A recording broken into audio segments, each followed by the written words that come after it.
is your name? John Magowan. Perfect. So tell me a wee bit about yourself now. Some of your hobbies, your age, and your former occupation. Oh dear, where do you start? Since I left school, I've never been out of work, and I never sort of stuck at too many jobs for any length of time. Just got bored, I suppose. And I was an apprentice joiner for 3 years, and I was lorry driver, a bus driver. I was a sparks mate. I didn't do any work. I was just his mate, or mucker as they call them here. And that was a joke, by the way. And then I was, there was a pile of jobs, but probably, I was a gardener as well for 14 years, worked for Aberfoyle Nurseries in the nursery garden. And they called them nurserymen. And then I took up social work. I worked with youngsters in care for 13, 14 years as a social care worker. I didn't do my social work degree or anything. But I was that's what they call social care worker. You do the same job, but you don't get as much money for it. And you haven't the responsibility of doing all the reports and everything. So I was quite happy enough with that. But that was a very interesting job. And then I worked for a long time as Conservation Volunteers Manager for the Northwest. I was there, I can't remember how long I was there for. You'll have to forgive me, but the older you get, because I'm 76, and the older you get, the memory fades slightly. Well, it fades a lot, actually. So I think that's about it, really. My hobbies would be DIY in a big way. I do a lot of, I'm doing a talk tomorrow, actually, and the fountain man shade and building from pallets. So it's how you strip the pallets down and the tools you use and what you can make out of old pallets and stuff like that. So I did a lot of that. And dry stone walling. I used to do a lot of dry stone walling. That was hard graft though, but I didn't mind hard graft. And hobbies other than that that's about it really. DIY and gardening and helping folk and doing bits of gardening, pruning, and I think they asked you, how do you prune roses? And I go along and show them, and then I end up doing the whole lot. Sort of thing. But nature of the business, I suppose. But that's about it really, and relax myself now more than I did before. But anyway, that's basically where I am with that. So tell me how you got involved with the drama group in the YMCA. Right. 1996, I think. Well, I did my community or drama for the community in Magee, got my certificate, and was doing a lot of drama stuff about the town. Nothing serious, like I didn't do Macbeth or anything like that. I would be more for the jokey, easy sort of stuff. And then I got a letter. No, I didn't. I got a phone call from the secretary at that time, it was Mark Patterson. And he said, you wouldn't fancy doing a wee sort of tester out here to see, at the YM, to see if there's any interest in it. So I thought, well, okay, I'll give it a go. And that was in 96. I think I started off with about 6 or 7 young people. And then I took it on then as volunteer. And I did it every Wednesday night from 7 to 9. And then we did a lot of performances and stuff. But the group grew and grew. And then it was a one in, one out. I had a waiting list then at the end up because I just couldn't cope with the numbers. It took off so well. And as I was saying, I come out here a couple of times, and one of the saddest things I've seen was the stage is no longer there. So there's no comeback. You can't make a comeback on the drama because the stage is not there. Although nowadays you get these ornamental, what they call it, them stages that you erect and you take down again. But it was sad because many a lovely moment was on them created in them stage with performances, and sometimes we did up to 3 performances a year, and they were mostly, every year we had a pantomime, and then a couple then we would do wee sort of musicals and sketches, comedy sketches, and stand-up comedy and things like that there. But basically, I always had an interest in drama, even from school. But I suppose it was later on in years that I really took more of an interest in it, that went to McGee then to do it, and as a real thing,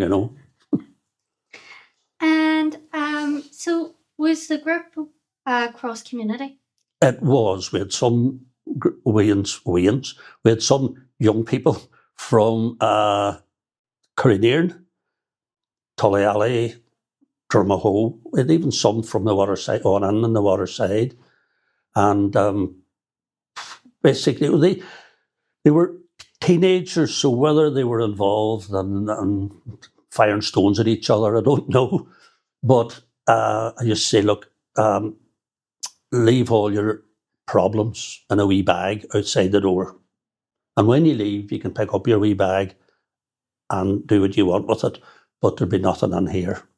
We didn't have football tops or scarves or anything like that, but it was never enforced. It just happened that way, that everybody just had a great relationship with each other, and nobody got a bigger part than anybody else did, I had this idea that we should start from at the same level for everybody, because some people would have been a lot more into it than others, and some were quite shy. So some of them started off with man with spear, with no lines, and then a newer member came in, so he got the spear, and the other person had maybe a walk-on line, and then another line, and then 3 or 4 lines, and then the next minute they were hooked, and away they went. It's just a matter of bringing out whatever's in there, what everybody has. Remember a wee fella, he always stuck like that, and he always came on like this, you see. And I said, you've got to hold your head up and speak from here, and get it out. The guys at the back of the hall won't hear you if you're talking like that. And I says, matter of fact, I have got a mate of mine who's a neck specialist. I'm sure there's a medical term for it. A neck specialist up at Altmagalvin. And I'll bring in a thing next week and hold your neck up. Oh, he said, right. And he went home and told his mum.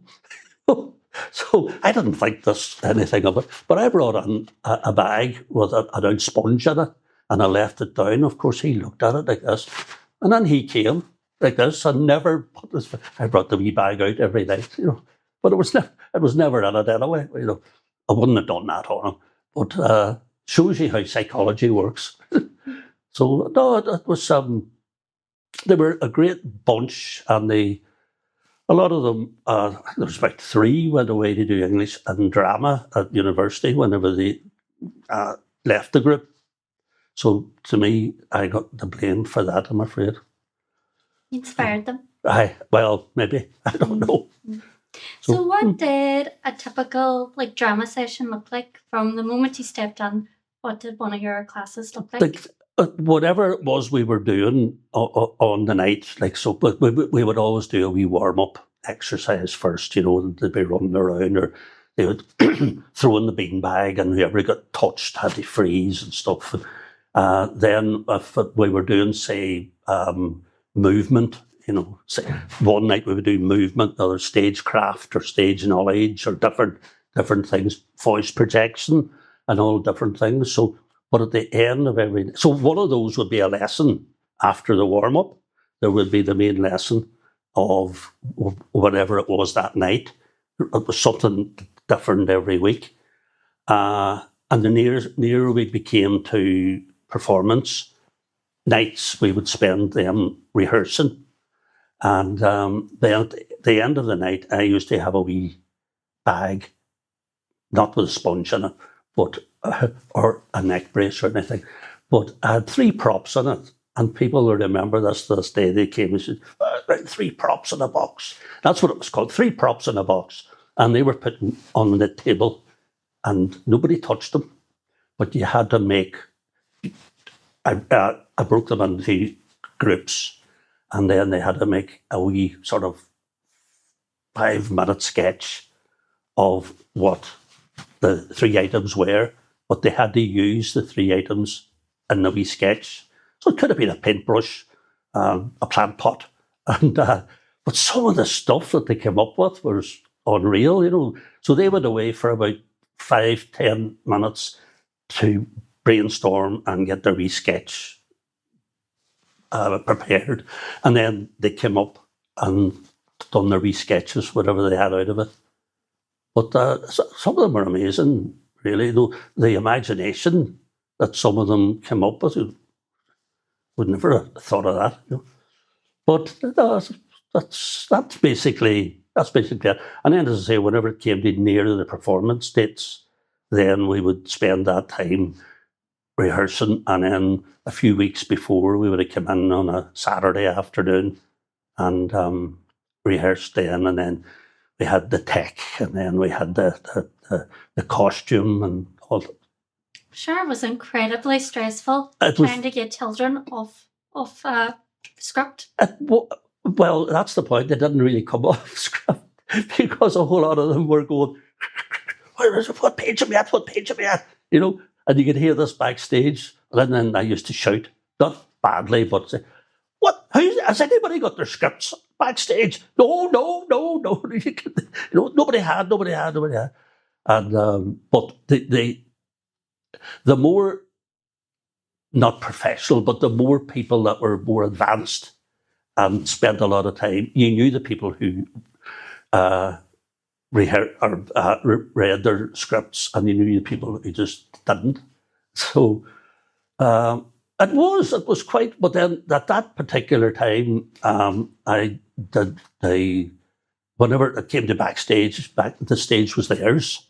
You know, so I did sound, lighting, and I had a costume lady and a makeup guy, and that was it really. And if they didn't learn their lines and they came on, they made a right idiot of themselves.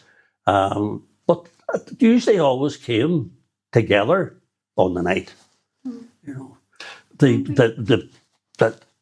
the night before the opening, of course, it was just a nightmare. And I thought, how are we going to get through this?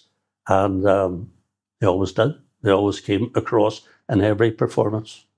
And did many people come to the performance? There was a fair wee bit, but I always thought about the people who maybe lived locally. It was usually mums and dads and uncles and grannies and granddads and young people belonging to the families and stuff. But very few locals.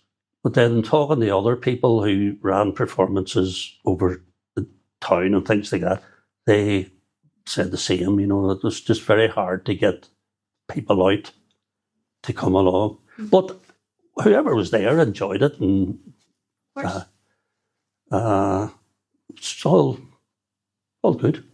And were you into drama from you were young, or was it just later on in life? It was, well, later on in life, more or less, you know, but earlier on in life, I was about 5 or 4.5, 5. I was coming out of school and I ran across the road and got doinked with a car. And I went up in the air and came down and hit the bonnet and landed on the road. And out of that there, whether it was shock or something, I never really knew, I developed a very, very bad stammer. So that was the end of the drama.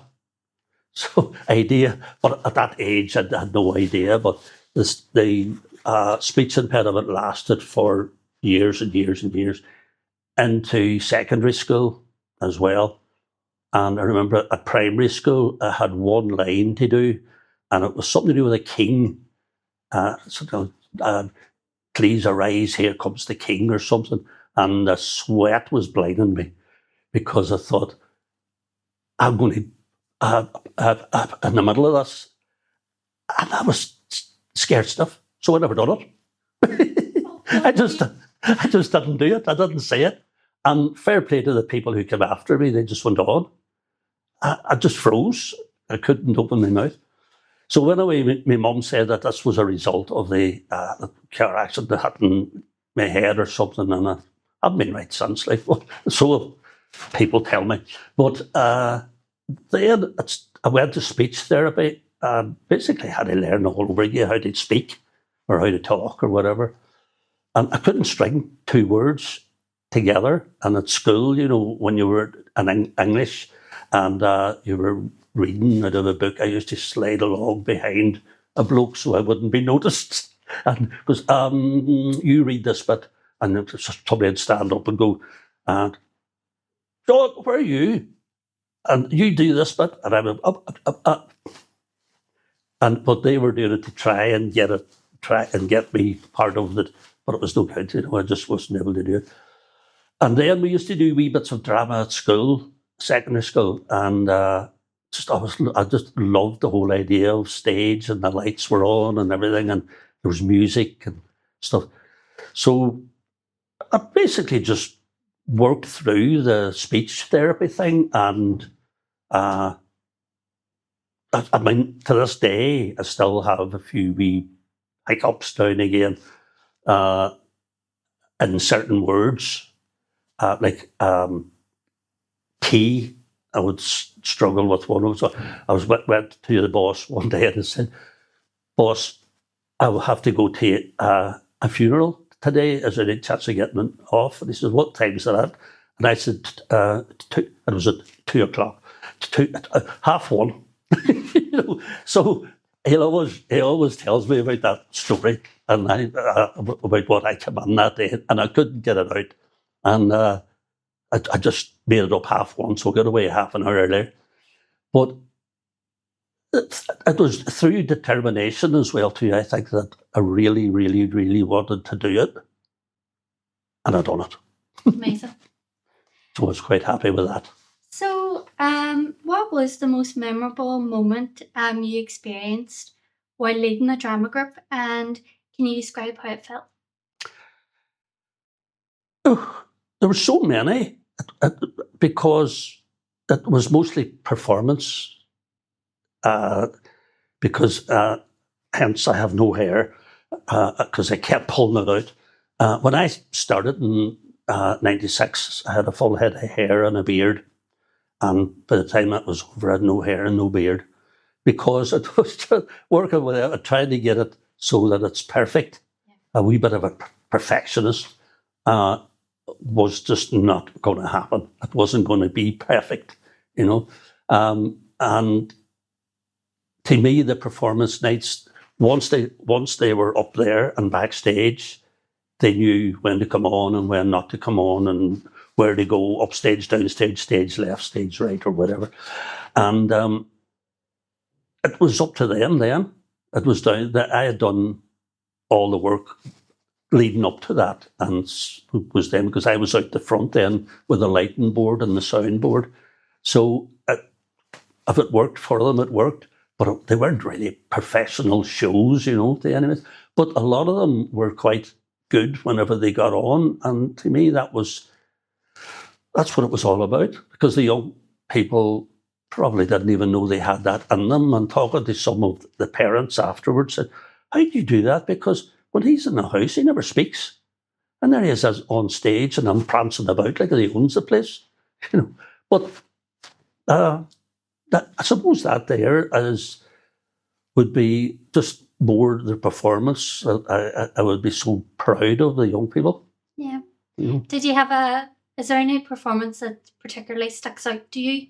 as, oh, this was the pinnacle here? No, because every one of them was the same hard work.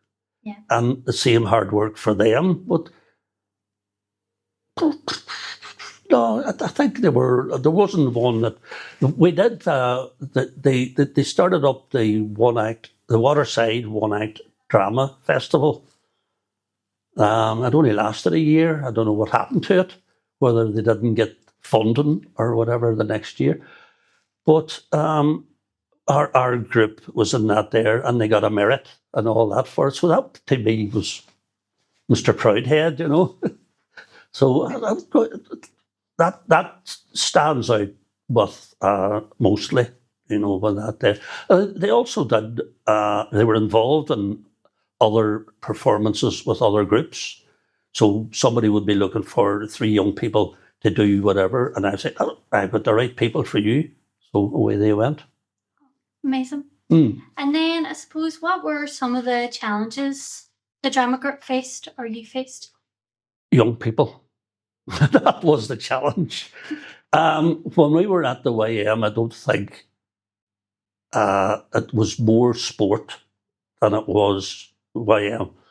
And we then got to the stage because we were waiting on the badminton people or the bowls people to come out so we could go in. And then we got a room. And then we were put out of that room. Not put out, but they needed the room for something else. And then we ended up rehearsing in the hall, in the entrance hall. So we thought, hey, this is not good.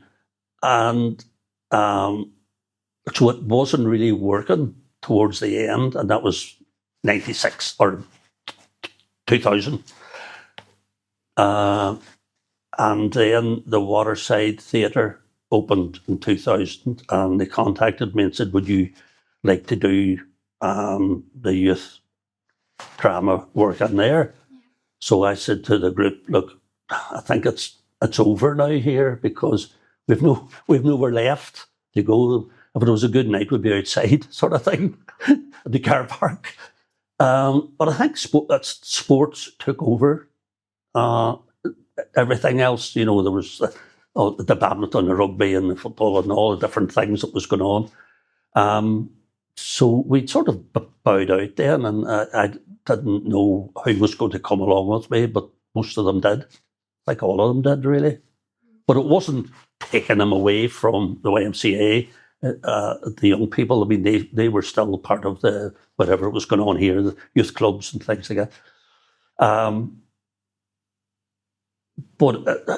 And then it just became so professional, and there they had their own lighting system and their technicians and all that. Like, woo, you know, there was me in my element, you know, and a big stage and smoke machines and all the rest of these things. I thought, oh, I would heaven. But other than that, it was kind of sad because it started here and it grew here, and it would have been nice to stay here, you know. Yeah. But circumstances were what they were, and you know, there was no. We just had to move on, I suppose. Had to move on, and that's the way life is. Just, you know. What? And then thinking back on your time leading the drama group, what was the most, you can answer these individually, but valuable skill, lesson, or friendship you gained from the experience? And how did being part of the drama group make you feel? Or leading it, I suppose. What was the first one again?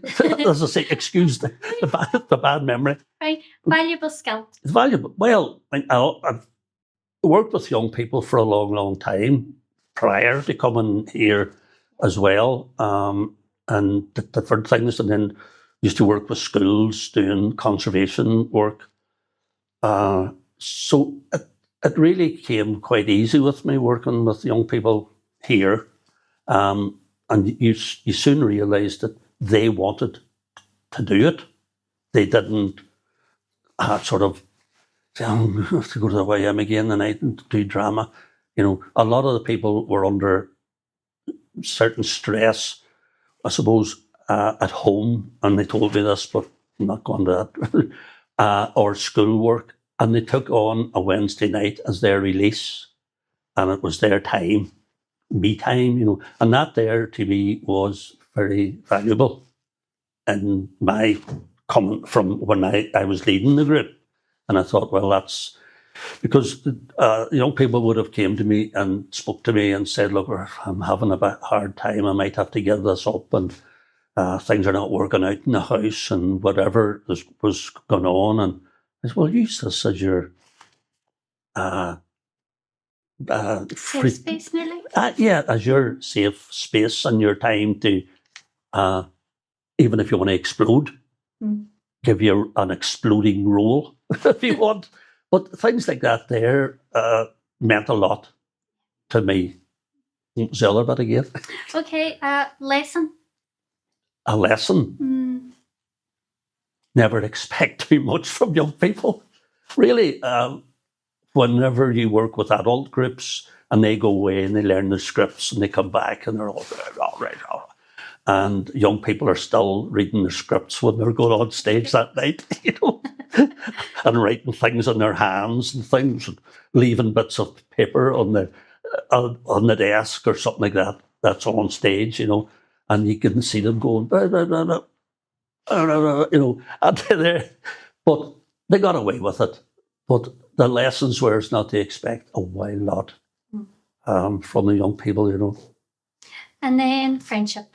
Friendship. Yeah. Well, for years after Gemma Walker, I'll just mention her name as an example. Yeah. Gemma and I are still in contact, and she went off. She was one of the girls that went off to university to do English and drama, and she came back.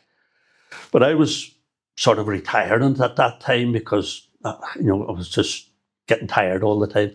And the groups were very big, and that the lessons were very strenuous. Gemma came back from university and said, I need a group for my portfolio. I said, there you are. Yeah. You can have this group. So she started off as a toot and grew up and went to university and came back, and then she ran the group after that. So that friendship, Louise, again too, we would meet on all time for coffee and things like that. Yeah. So a lot of my own son, he was in it, and my daughter was in it as well. I still speak to them. So we still have friendship there. But no, you'll still meet some of the group from time to time, and they'll always tell you about their time with the group. So the friendship thing was always there. About the hat nights? Every year we had a hat party. And the hat party was everybody had to come in a hat. Didn't matter what hat. And during the party, they had, at this time, most of them were 17, 18. And we put on Rick Ashley. And whenever Rick Ashley sang, you could change your hats. So everybody changed hats. And it was just a daft idea. But it became the hat party. And we had that every year. And they kept coming back every year. But then, as I say, I think circumstances changed, and the hat party is no more. But I've heard more recently that some of the young people, that they're not young now, would have hat parties. So there you go. And then thinking about the YMCA as a whole, what do you believe was the most positive effect the drama group had on the organisation during the time? I think it's just basically the whole thing. Mark at that time was very, what do they call it, very positive about the drama stuff. And I think he helped a lot. He didn't help out physically, but in his sort of ideas and what was, how things should be carried forward. And I don't know if they still have, but we used to have meetings at the time, but each representative from each of the user groups would come along, and give a wee report of how the drama was going on. Other than that there, it was a very stable venue, and At the time, okay then. And then, and then I suppose, is there anything I should have asked you? Is there anything you want to add? No, not really, no. And as I say, it's just a pity nobody took. And then came along COVID, of course. COVID played a big role, and I lost the complete group in the Waterside Theatre whenever COVID came, because everybody just drifted away. We couldn't do any rehearsals, workshops, nothing like that.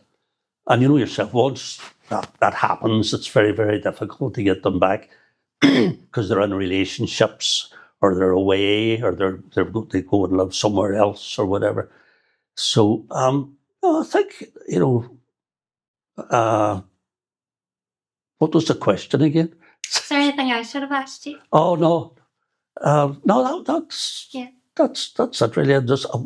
I sort of had hoped, to be honest, that I didn't even know until I came out here one day that the stage had gone, and you'd always hope that the stage would still be there, and underneath the stage, that's where we stored the costumes and put on the lights and everything like that. All went onto the stage.